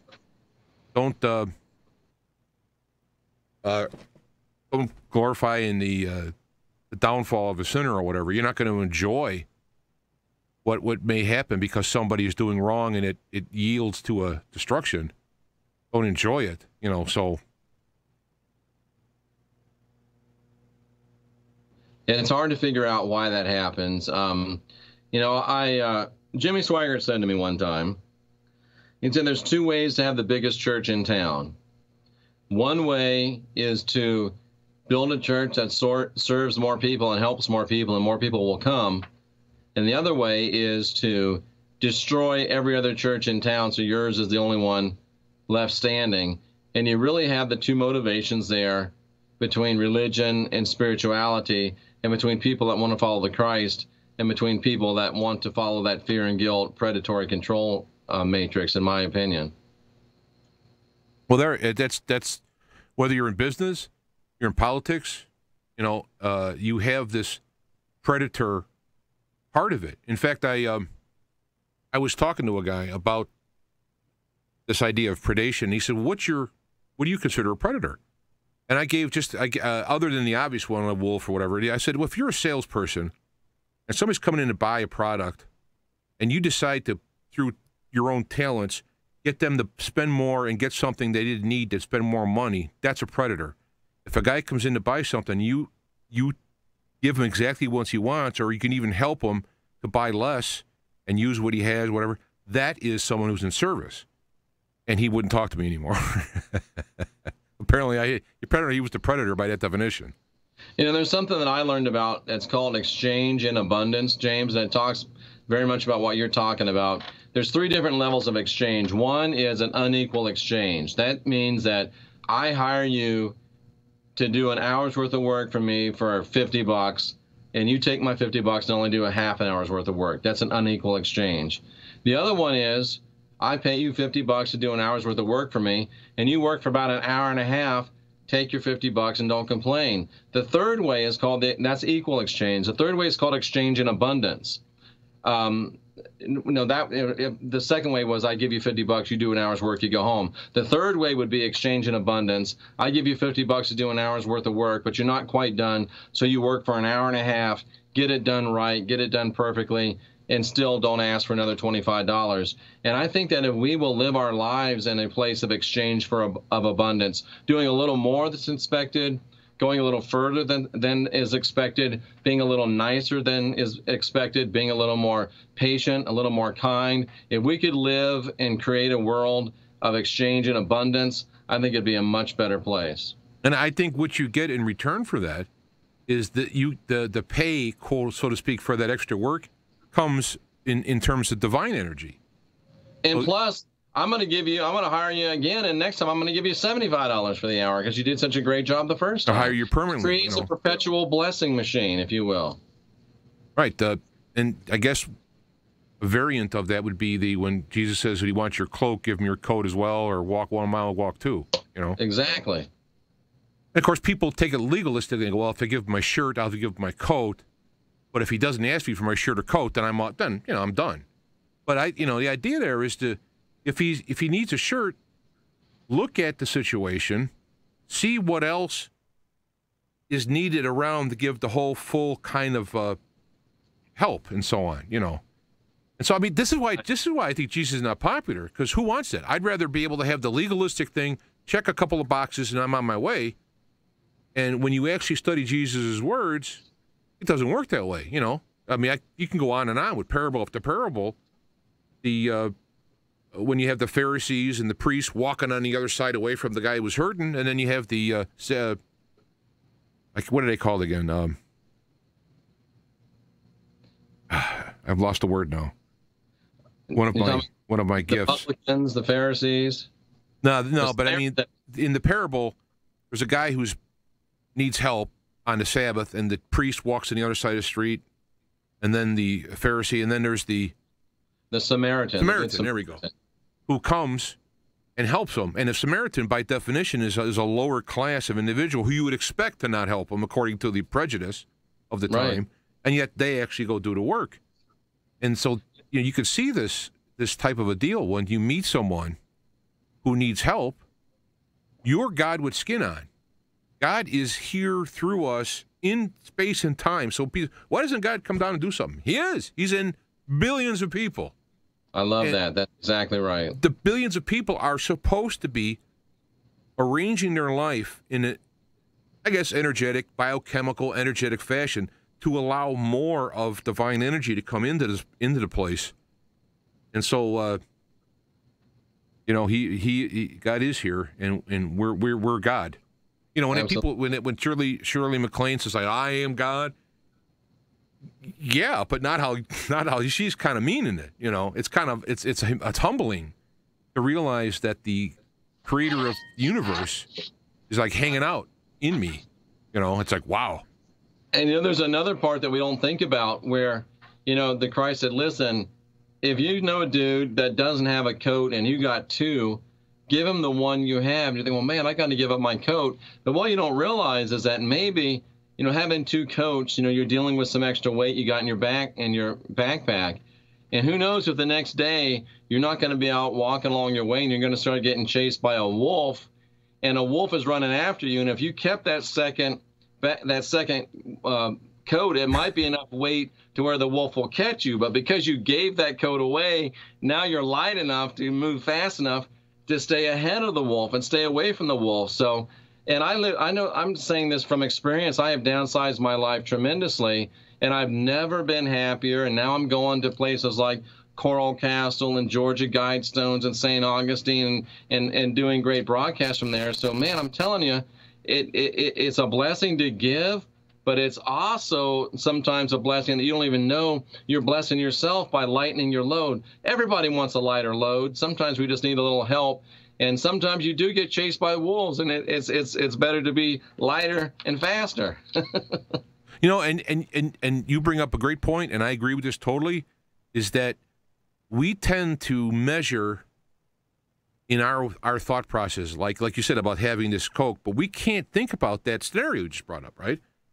So, and then since there's a myriad of scenarios that are waiting in front of us, virtually infinite amount of wave function, infinite amount, the only way you could sanely go through this is by having this, not to beat a word that's been used many times, a relationship with God, so that He is consciously able to circumnavigate all these things, and then at the proper timing give the cues. But our responsibility is being able to listen to Him. And I like that one. It was an Old Testament one. What was it? The whirlwind was in it, but God wasn't in it. And this guy. That's a great example that there's a still small voice that's there at the right time saying the right thing, and what we have to do is learn to be able to hear it. And we don't have to worry about all the possibilities. Yeah, that's a great point. And I think one of the problems with modern society is, a lot of people, the first thing they do when they wake up in the morning is they turn on the radio or they turn on the TV. They put the earbuds in their ears. They're listening to music on the way to work. They got all the noise at work while they're there. They're listening to music on the way home. TV comes on, radio comes on. And we've got this cacophony of sound, and we have no time to listen for the still small voice of the divine. Now, most times I've had it is when I'm working on a problem, a computer, audio, car, something.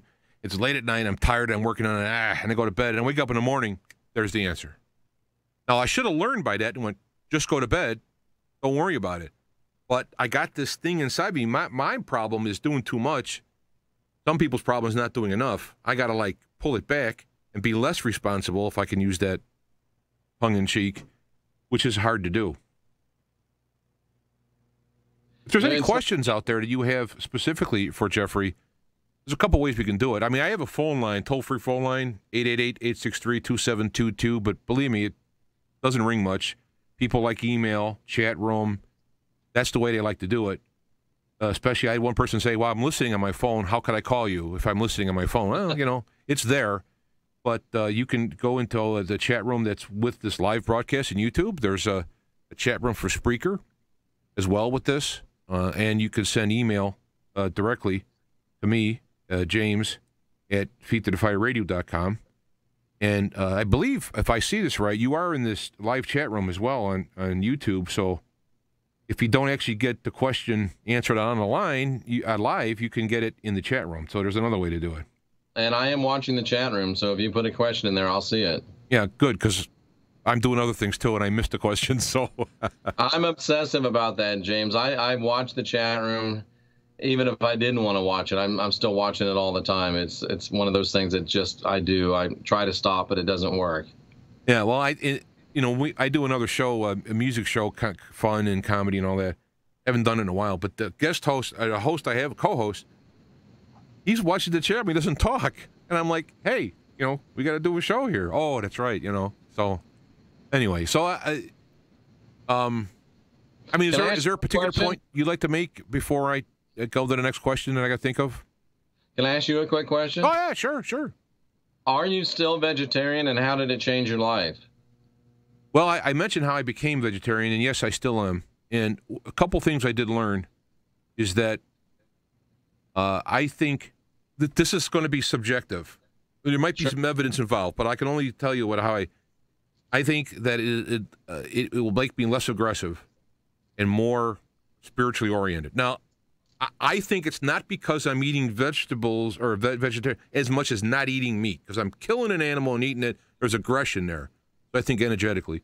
Also, I realize that if you're vegetarian and don't like vegetables like me, you have to really work at getting a balanced nutrition. So I have to really kind of pay attention to what I'm eating, because the net result for me was extra carbs and less protein. So I had to kind of be more balanced about it, and so. But I think it has helped me. I mean, a lot of jokes are going around about the soy milk and being a beta male and all this stuff, but I don't drink soy. I have I can have milk. It's a little rough on the ingestion. So I have cashew milk. That's really good. Find enjoyable, it's fine. And then I have whey protein that I add into things at times. So I still get eggs, beans. Beans have been my friend. In fact, my doctor didn't approve of my being a vegetarian, and he wanted me to make sure I had enough B12. And so I just coincidentally was hospitalized last year for a bacterial infection I had in my spine. And when they did a test for B12, I was like 30 times higher than you're supposed to. I mean, it was like in the red. I had so much B12. All I'm doing is taking a supplement, so. But I do think in my case, realizing that the idea that we're killing the innocent and stealing their work, that principle, I think, whether or not somebody's not a vegetarian or not, is not as important as why. It's a manifestation of that principle, and that's why I don't go around parading it. I don't join groups and force it or whatever, because I think it's a personal choice based on that principle. It makes perfect sense. Somebody asked me in the chat room if I'm still a Christian. I do not identify as a Christian anymore. I say I'm a follower of the teachings of the Christ. And they say, what does Jeff put the Christ to other than Christ's teachings? I'm not sure what they mean by that. But no, I would not call myself a Christian. And ironically, some people would say, I think I'm more diligently endeavoring to follow the teachings of the Christ than when I was a Christian. You know what? I exactly have said the exact same thing, because I want to say I'm a Christian because I'm following the teachings of Jesus. But the Christian there's a stereotype with the word. And so if you say you're a Christian, you will be looked at as this certain stereotype. And I find it hard to respond. And I've used those words where I follow the teachings of Jesus. And of course they look at it like it's some kind of like, wait a minute, that's not an answer, but it is. It really is. And I read that book. Someone's asking me about Conversations with God by Neil Donald Walsh. I probably read that 40 years ago, and I remember very little of it. So sorry, I don't have it. I read it. I read it when it came out, and I remember reading it going, he's talking to himself. You know, now I'm not saying that God might not be speaking. Profound. Maybe that's profound right there, James. He might be speaking with this guy in as much as the consciousness of this guy will allow and accept it. But it's not, to me, it's not authoritative, and it's not for the public. It's for him. You know, so that's why I was not too impressed with it. That's probably why I don't remember it. Yeah, it wasn't, you know, it wasn't. I haven't read too many books that I was really excited about. I got really into Celestial, what was it called? Not Promise. The Celestine Prophecy. Yeah. When I read that, I thought it was like a true account. This is back in my days when I was looking at the New Age and stuff, investigating it. I'm kind of looking at that going like, this really happened? Oh, wow, this is cool. And then I find out it's just a novel. And then when I read the 10th Prophecy or whatever it is that's nonfiction. And I'm like, whatever. And that whole New Age thing fell apart for me because it gives you a lot of frosting, but like I was going to say, but no meat, but Yeah. You know what I mean? Sometimes the New Age is just a new cage. Yeah. Yeah, you got all the one-liners there set up, ready to roll on it.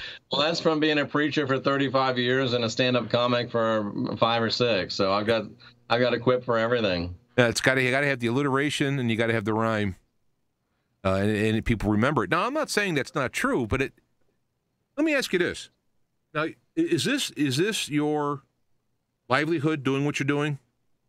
That's not too personal.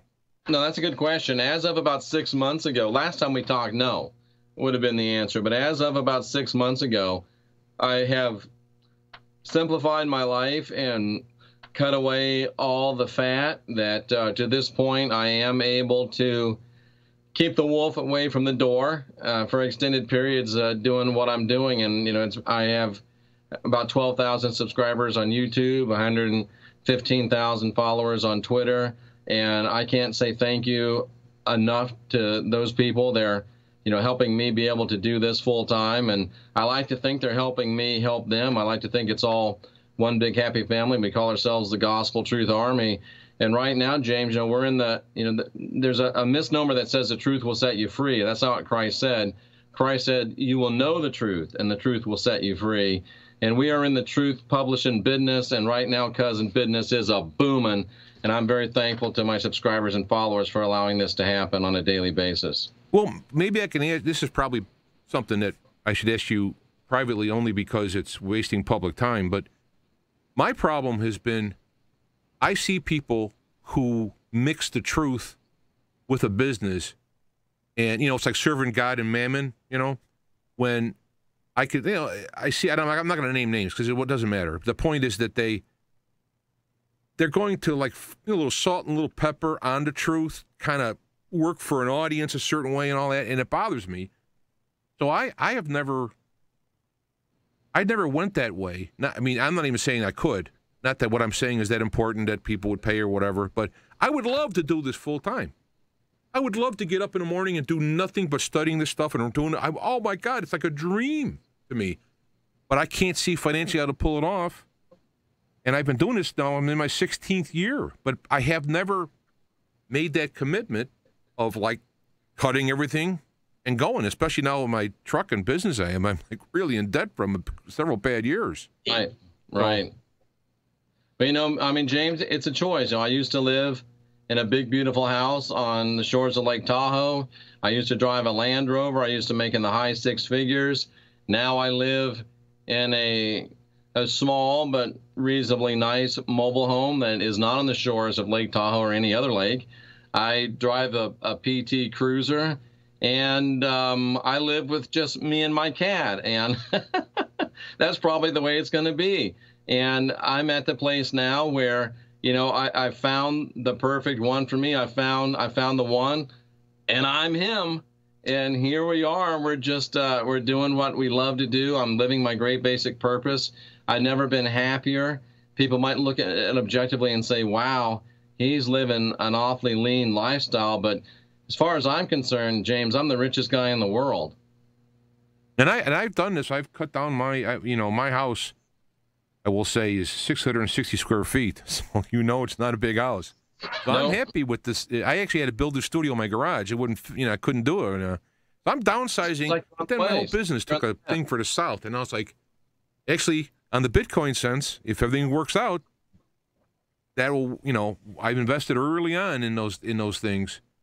So I got hopes for that to try and cancel out where I'm at. And if I could, I would get a job, because I unless I had extra money, I would get a job that would pay the bills, and this is what I would do.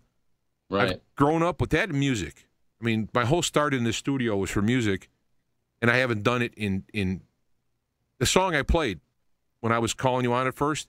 That was a song I wrote and recorded, and that was back in 2000, okay? So I've done a lot of sacrificing of things I love, and it's not because I have big cars and all that. It's a thing. If I had all that, it'd be like, at least I got something. As long as I got a lot of red ink. But that's my prayer. In all seriousness, we're joking here, but in all seriousness, my prayer is I'd love to be able to, and I love talking with you. I want to talk about the principles of Jesus' teachings. That's my main love. And then the music I've written does go into that without being like corny. It's not like I wish I could. So I tell you, I'm happy for you. And I'm glad to hear you're an inspiration that somebody is able to do this. So gives me hope that perhaps I could morph into that sometime. Absolutely. It sounds to me like you're on the right path. Yeah. And trouble is, when I was in a Baptist church, again, I'm in a Baptist church, and yet I'm really learning, because one of the bad things that Baptists taught me is the Bible means something. They mean something. The liberal churches, it's like, it's whatever. So they unknowingly unleashed somebody who really took it serious. But I've always believed, let me ask you this then. See, I've always believed God and Jesus since I was a kid. I don't remember a time. And one of the things that bothered me when I was a Baptist is they said, no, there's a time when you have to come forward, you have to make that stand and all that. And I'm thinking but I've always believed all my life since I was a kid. I mean, I can't think of it. How do I do that? And one time I did come forward just to commit myself to Jesus and his teaching. So it wasn't like I didn't believe before that. So I think it's that control matrix you're talking about, where they say, no, you have to do it this way. But when I did do that, I was reading what Paul said about the tongues and all that, and I kneeled down and I prayed earnestly for the gift of prophecy. Now, at the time, I didn't know what that meant, but I learned out. Prophecy is learning truth. And so I've been learning all this stuff, and it turns out that's probably what that was about. What God was, okay, be careful that's what he said in the chat room, be careful what you pray for. I did, and now everywhere I go, I see BS, and I call it out, and I don't make a lot of friends that way. And I imagine you can echo that. I know exactly what you're talking about. I mean, it goes to, beyond just Bible stuff. I watch commercials, and I start talking out aloud what the programming message is behind the commercials, to the dismay of those around me. But I can't help it, and now I realize that that's actually a blessing and a gift, and I've learned to just give it, and don't look for anything to come back from it. You don't like it? Fine. Absolutely. And James, anywhere else where you talked about you've got to come forward and you've got to say out loud with your mouth, I'm giving you my life, I'm giving you my soul in exchange for eternal life.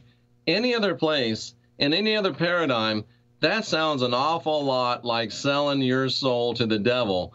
But all of a sudden, dress it up, put some nice clothes on it, bring it into a church and make it Jesus that you're selling your soul to. And now all of a sudden it's okay. But I'm of the opinion, and this is probably going to upset some people, but I tell you what, Jesus may be the most successful crossroad demon of all time. Yeah, well, and it is when you put it in those terms, is that the devil, I'm using that term as a catch-all, needs your permission, let's say.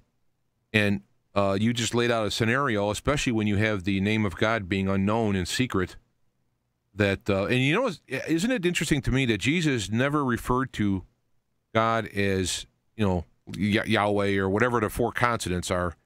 He always referred to God as Father. And I found that interesting. Like, no other way. It's been said once in a while, but no other place it's been said, Father, consistently, specifically, and other things avoided. Not Adonai and what's the other ones? You know, all the names of God they come up with over the time. Yeah, I think you're right on. I think that's a great observation. Well, what is there something that you might want to bring out there? Last time I asked you asked me a question, but I kind of, rather than keep just rambling here, I'd like to see maybe if you have something that pops out on your end that you think might be good at this moment. No, I don't really have anything that pops to mind. You know, I kind of have these cliches that I say that people think they're cliches, but they're really not. I really hope and pray, and my hope is that people will learn to guide their own spirit, not follow spirit guides. That people will learn to master their own ascension, not follow ascended masters, and that people will learn to be their own guru and not go seeking after gurus, and that people will really learn more than anything else to ask questions, to question answers, and to unindoctrinate themselves. And just to piggyback, Calvin Chaney asked, what my definition of grace is to stoop. What is yours, please? With all due respect, Calvin, grace is tied up in this idea of sin. And if there is no original sin, then I would call into question this whole notion of grace as it's known. And I see these big signs that say, Jesus saves. And my automatic question and response now is, from what? Yeah, well, you know what? Let me address that. So I think that I did a extensive word study years ago, which all not all of it's at my tip of my tongue, on the word saved. And when you look in the grammar, oh, did I lose you? Are you still there? Oh, there we go. You're muted. You're muted. I just needed to blow my nose. I didn't think I wanted to watch it. Okay. That's right. You can. Well, you know, when I did the word study on saved, and I looked at the Greek behind it and all that, the word saved is very similar to the Hebrew word heaven, because it's referring to, like when you say heaven, it's the skies, the heavens. You know, it's like it's not a place. It's more like a generic. And the term saved is mostly referring to the physical avoiding of problems. So, for example, if you follow the teaching of Jesus and you don't rob your neighbor or don't rob anybody, you're being saved from jail, being shot, being arrested, So the idea of Jesus saving, in most part that I see, is that your personal life is going to be better quality from it. And if you do follow the teaching of Jesus and you're accosted for that, you have the benefit of, well, I don't want to say reward, but you have the idea of that you're not a fair weather follower.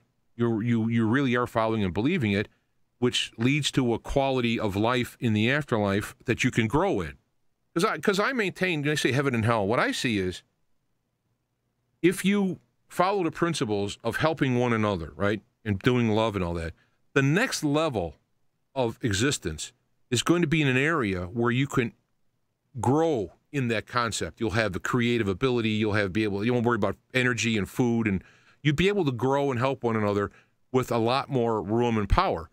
Whereas if you're a predator or a parasite, your level of existence will be in a growth into a level of predation, so that there won't be any wolves or sheep for you to shear. It's going to be a place of all wolves.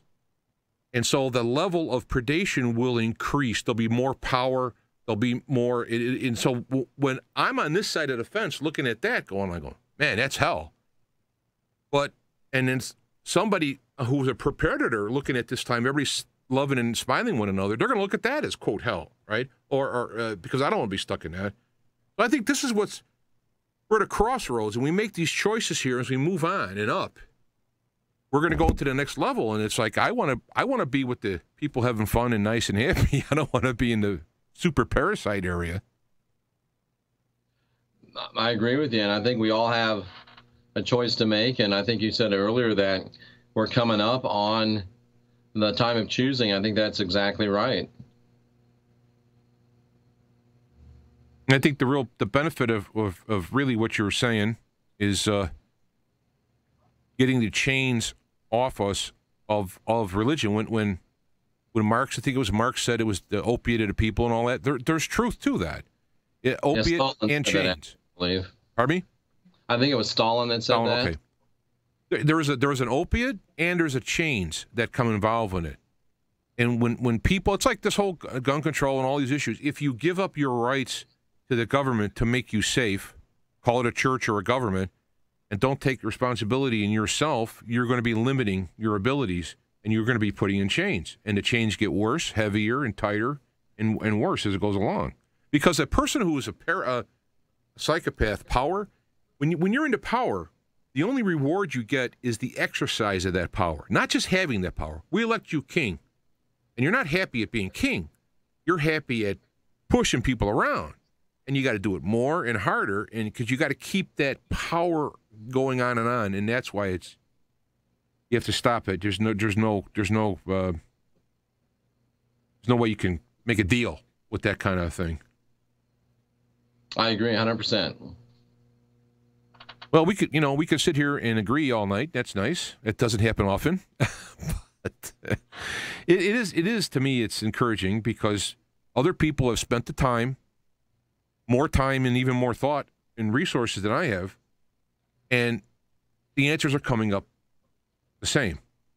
So what is that? That means to me truth. Because when somebody uses critical thinking and goes into it and looks out and comes up with an answer, someone else does that, and they both got, hey. Plus, they could even have a little bit of a flavor on it to help define the other one. I mean, I think truth is like a multifaceted diamond, and people only have so much look of the diamond, right? So when we all get together and put our pieces in, we can now see a better view of that diamond. Absolutely. I believe that your standard diamond has 56 facets, so there's room for a lot of us to be doing this work, and my voice is about ready to give out. I apologize for that. Well, I'm looking at the clock. I mean, frankly, I'm looking at the clock. I got to go to work tomorrow, so it's about a good time to stop anyway. It's almost 2 hours of the show. You were there for an hour and a half, so that's a good roundabout. I mean, I have a bunch of stuff up here if people get a hold of you. You got anything else you'd like to mention? I don't have any your Twitter information, so. You know, the easiest way, James, is for people just to go to the YouTube channel. That's kind of a one-stop shop. There's a place to click there to get to my website. But the YouTube channel is kind of a one-stop shop. You can find everything you need to know there. And I hope that you will go and take a look. I think we have 1,196 videos now. We put up at least 5 a day. So there's a lot of information there. It's broken down into different headings. And you can search within that site. If you want to know what I think about the Trinity, just put in up there where the search button is right now, Jeff Daughtery, Trinity. You'll find that. And that really is the best place to learn about everything that I've said, all of my heresy in one place. And it's a real honor and a privilege to be with you, James. I'm glad that we got back together after too long of a time, and I hope that it won't be this long before we get back together again. No, in fact, one of the things I'd like to do is I'm working on doing we'll call it a documentary. That sounds a lot more than it is, but having certain things to go through and have the guests that have their pieces that I put together, and you're definitely on my list for when it comes to Bible doctrine and whatnot to bring that in there. So that's something that I definitely want to have you back for when I get around to that. Absolutely. And still, anytime something comes up, you could give me a call. We'll get together because it's really. I run this. I used to have a tight ship. I'd have all these guests, and they'd be on for so long, and they'd have these commercials in between. I did all this stuff, and then I just threw that all out, and I'm just going like, here we are, whatever.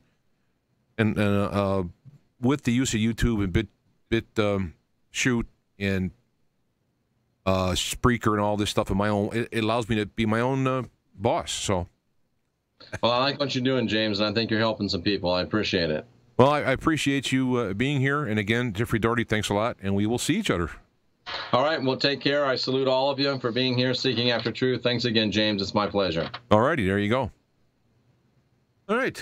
Jeffrey Daugherty. I got the information now. We do have a less visible video. Something happened with my Firefox, which has prevented me downloading the video, which I normally do, and I prep it a little bit for the show. So I don't know what happened.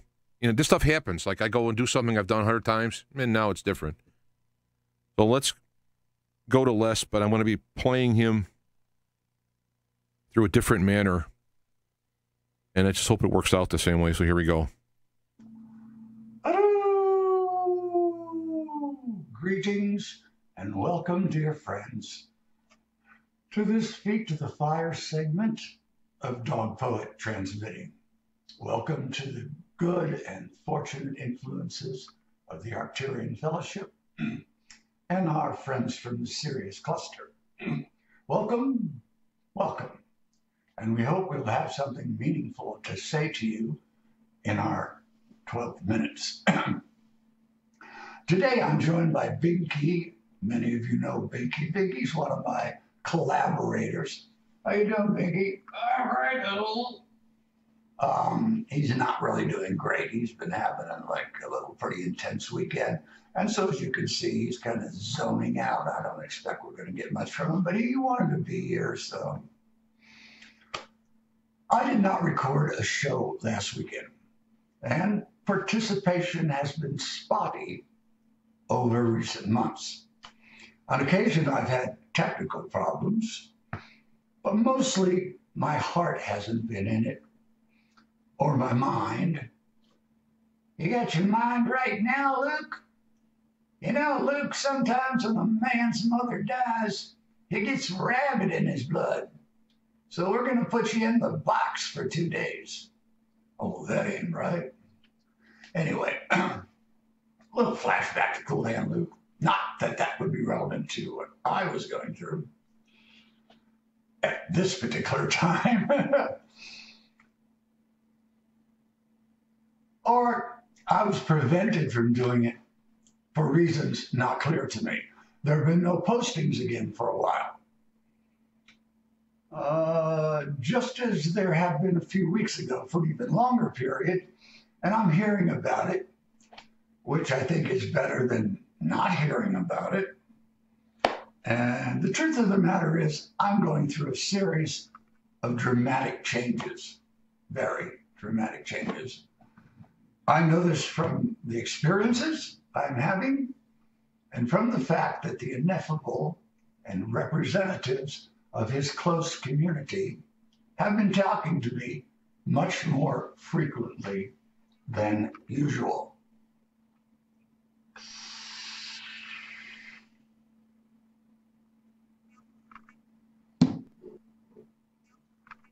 Yeah. Because of what I am hearing consistently is of a highly positive nature, I will not be discussing the details of those conversations. That would seem to me a difficult thing to do, and it could well bother people that feel they more rightly deserve it, or there could be a lot of reasons, but I'm not comfortable discussing these things. If someone says something very nice about me or tells me all kinds of remarkable things are going to happen. The ineffable doesn't lie, and I have come to the point where I can tell whose voice is whose, whether it is the ineffable or whether it is some representative or someone trying to mess with me. And that just doesn't go on anymore. And they usually can't get in anyway. If you stand guard at the gates of the mind, which, as you know, I often recommend, and also just keep my mind. My mind actually don't have to do that. It's empty most of the time. And whatever comes out of me, it just is unbidden in a lot of ways. And then also things come in and then go out. So then it's important to know who's working within your being. One of my greatest drawbacks in the mix is that I do not believe I deserve this attention and the scope of what is being said. I do not consider myself worthy. And I'm pretty sure that is because my childhood was composed of being told that I was a useless piece of shit and I would never amount to anything. as much as we might strive to overcome these early influences, they can be extremely difficult to surmount. And I am now convinced that only the ineffable can lift them when it pleases him to do so. I do look forward to that, which I know will come, but not when. We all struggle with the different things. Some things we struggle in a common way, and then some of us struggle more intensely than others, and some of us don't struggle at all, which has heartbreaking results. There are so many different explanations for why life is the way it is. I discount almost all of them. I really don't pay much attention except to the highest authorities who have proven themselves over hundreds of years. I pay no attention whatsoever to the New Age, which annoys the hell out of me. And I mean, even hearing about it, and someone will be describing it to me, and I'm sitting there going, yeah, and then I have to say whatever I have to say. And what I've noticed about the New Age is they take the sayings of all these people I admire and they reconstitute them as if they were their own. Now, it's one thing to say all these powerful and beautiful things. It's another thing to have the authority to say them. And this is why 9 out of 10 people can say the exact same thing. 10 out of 10 people can say it. Yet only one of them will have the impact of veracity because he has a connection with the actual comments being made as far as his life goes or her life goes.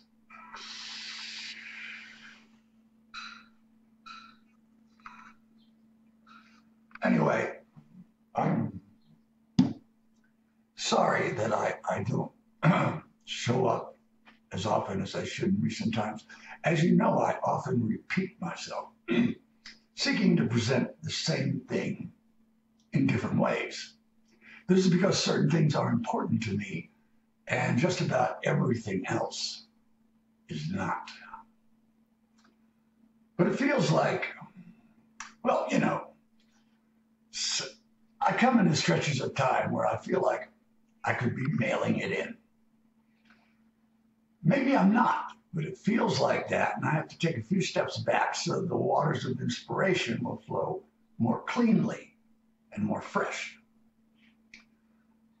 I did not know what I was going to say, and seldom do, in these radio broadcasts or at the blogs. Mostly it runs without hindrance, but sometimes it is going to say, well, it seems redundant sometimes, and so it becomes necessary to take a breather. I think we might all profit from time phases like this. They can rejuvenate us and allow us to get closer to our real self. The world moves and changes so fast now, and not always in a good way.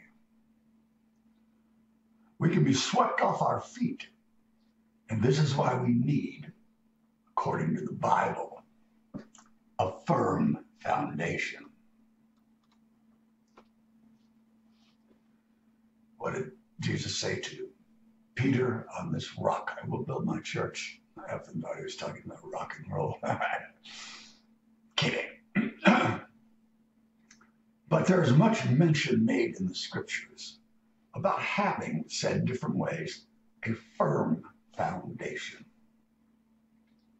And as you well know, the most critical aspect of what one does in a spiritual manner is to strive and aspire, to drive as much as possible the attractions and misinterpretations of the world according to their desirability and value, and to focus the mind and the heart upon the ineffable.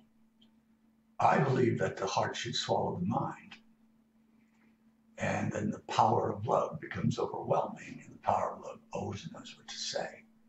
You know, it is never at a loss for something to communicate, even when it is silent. And I'm fond of this aspect of things. I can tell you through my own long struggle and pursuits that I am so grateful. I found myself saying it all day long, so grateful for where I've come to and what lies ahead. I wouldn't trade it for anything. And all of my aspirations in the world and things I want don't really matter anymore to me by comparison with this.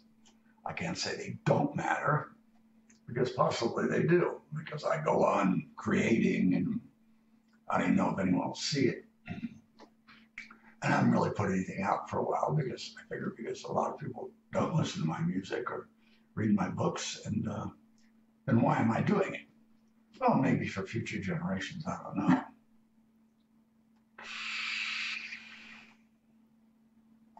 I really am sincere, as it is possible for me to be, but I am not a balanced personality, and I lack certain features that might be common to many.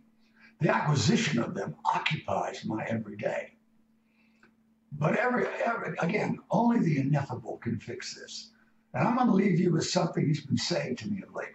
I was complaining about something the other day, and he said, "Have you asked me about this? And how often have you asked me?"